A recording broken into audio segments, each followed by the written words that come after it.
वळूयात पुढच्या बातमीकडे. अंजली दमानी यांकडून सावली बारची पाहणी करण्यात आली. सावली बार हा योगेश कदमांच्या आईच्या मालकीचा आहे.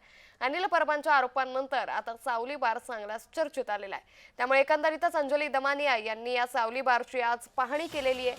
गृहराज्यमंत्री योगेश कदम यांच्या आईच्या नावे असलेला हा बार असल्याने अनिल परबांनी यावरती मोठ्या प्रमाणात टीका देखील केली होती आणि आता अंजली दमानी यांकडून या सगळ्या प्रकरणाची चौकशी करण्यात आलेली आहे.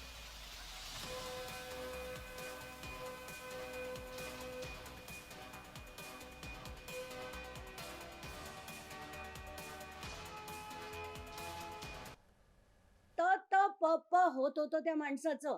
त्यांना धड बोलताही येत नव्हतं. आधी त्यांनी स्वतःचा मोबाईल नंबर काय सांगितला, मग माझं काही ऑनलाईन असलं तर मोबाईल नंबर द्यावा लागतो, मग माझा बँक अकाउंट नंबरचे डिटेल पण मी देतो, त्याची चौकशी करा. मी माझ्या अख्ख्या आयुष्यात कधीही ऑनलाईन रमी खेळलेलो नाहीये वगैरे वगैरे. ते बोलताना सुद्धा जो कॉन्फिडन्स लागतो माणसामध्ये, तो त्यांच्यात नव्हता. त्यामुळे अंजली दमानिया यांनी आता या सावली बारची पाहणी केल्याचं सध्या दिसून आलेलं आहे. दमानियांकडून सावली बारची पाहणी करण्यात आली. या सगळ्या प्रकरणी त्यांनी पोलिसांकडून सगळा तपशील देखील जाणून घेतल्याचं सध्या दिसून येत आहे. त्यामुळे आता अंजली दमानिया यांची भूमिका यापुढची कशी असेल हे पाहणं अतिशय महत्त्वाचं ठरणार आहे.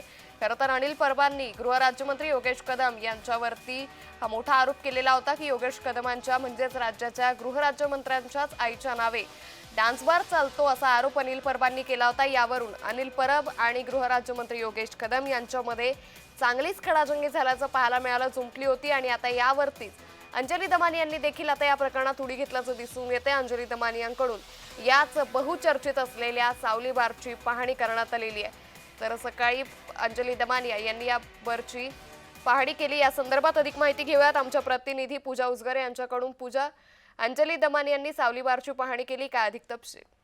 नक्कीच सावली बार हा गृहराज्यमंत्री योगेश कदम यांच्या आईच्या मालकीचा आहे आणि विधान परिषदेमध्ये अनिल परबांनी असे आरोप केले होते.